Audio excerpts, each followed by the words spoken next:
Hollywood's Creepiest Secrets. One of my favorites is from the actor Bela Lugosi from the 1931 original Dracula.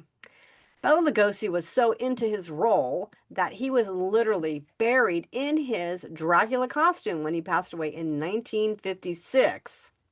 And it is said that many fans to this very day put things like garlic and roses and maybe even some crosses and a few steaks, depending on your take on the movie, on his grave site. A little creepy? Fandom? Neat? I don't know. A nice thank you to the actor? I guess it depends on how you look at it. Then there's the Poltergeist curse. The movie had some very odd deaths, both before, after, and during production, in the original Poltergeist as well as the trilogy. Many fans of the movie blame the fact that the original movie made in 1982 used real skeletons in the swimming pool scene. Two of the strange deaths associated with the Poltergeist curse included Heather O'Rourke and Dominique Dunne. Many of you may not know that the Hollywood sign is considered to be haunted. In the 1930s, a woman named Peg Entwistle, sorry if I'm mispronouncing that, leapt to her death from the letter H on the Hollywood sign. And many people traveling around in the Hollywood Hills today, and even those viewing it from down below, have claimed to see a woman in period clothing from the 1930s walking around near or even on top of the Hollywood sign. In addition, they claim that those who have been in a close proximity to this apparition, that she smelled of gardenias, which apparently was Peg's favorite flower. The room 1200 at the Roosevelt Hotel is said to be haunted by the ghost of Marilyn Monroe. Many guests claim to see her reflection in the mirror, which she used many times while getting ready for her performances. In fact, there were so many complaints from people staying in that room that eventually the hotel removed the mirror completely. Then there's another curse that pertains to the making of a movie, and that was from The Exorcist. 6 people died as a result of the making of the movie The Exorcist. Some of them died during the filming of The Exorcist and some shortly after. In addition, a mysterious fire broke out on the set of The Exorcist, and the strange and eerie thing about it is it burnt the entire set except for the bedroom where the little girl was possessed by the demon. Just a coincidence? You decide. Paramount Studios has been haunted for some time, many people claim, by an apparition, ghost, whatever you want to call it. Some refer to it as the phantom projectionist of Paramount Studios. Anytime one of Paramount Studios' theaters or sound stages is empty, security guards have claimed to hear what sounds like an old film reel running.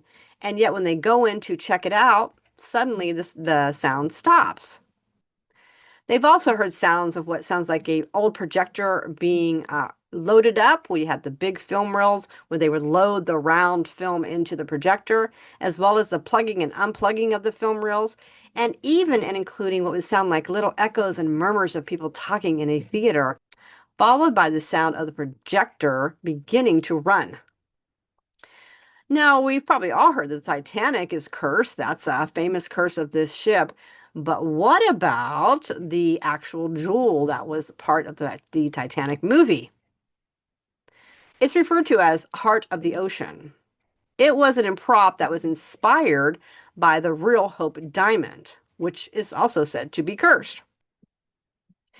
And both of these gems to this day have been associated with mysterious deaths surrounding anyone that ever owned the Hope diamond, and you can look those up for yourself. They go date clear back to the 17th century, to a few misfortunate incidents on the set of the Titanic.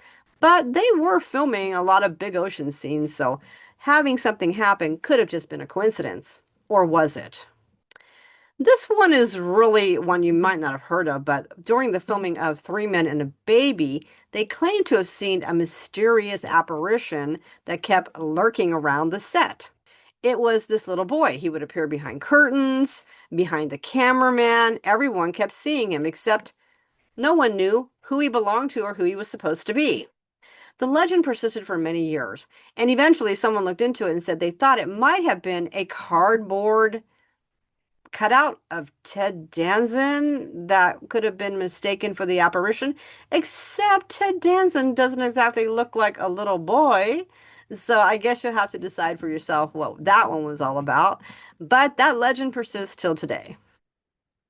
Then there's the 1947 Black Dahlia mystery.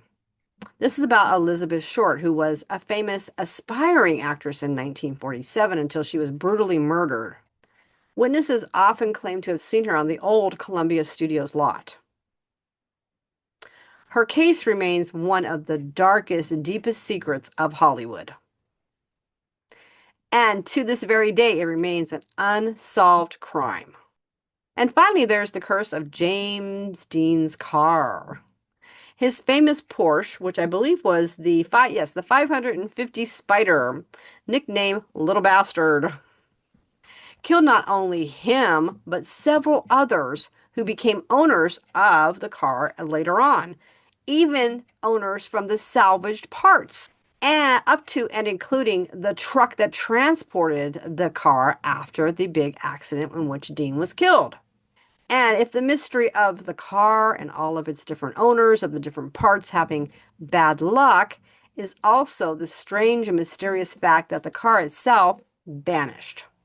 Can parts of a car be haunted or cursed? I don't know. That's up for you to decide. So if you have a Hollywood mystery you'd like to share with us, or your own mystery or curse or something, please leave it in the comments below.